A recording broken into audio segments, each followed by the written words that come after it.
Here's how to check Android battery health or cycle count. So the first thing that you're going to do is go to the settings of your Android device, and then from the settings scroll down until you see there the battery options. Now here's the thing. On some Android devices, you cannot see there the cycle count and battery health options.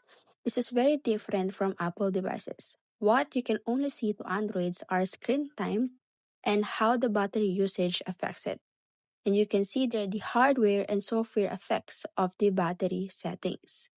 As you can see, there is a more battery settings option on the battery option where you can actually optimize and save more battery on your end.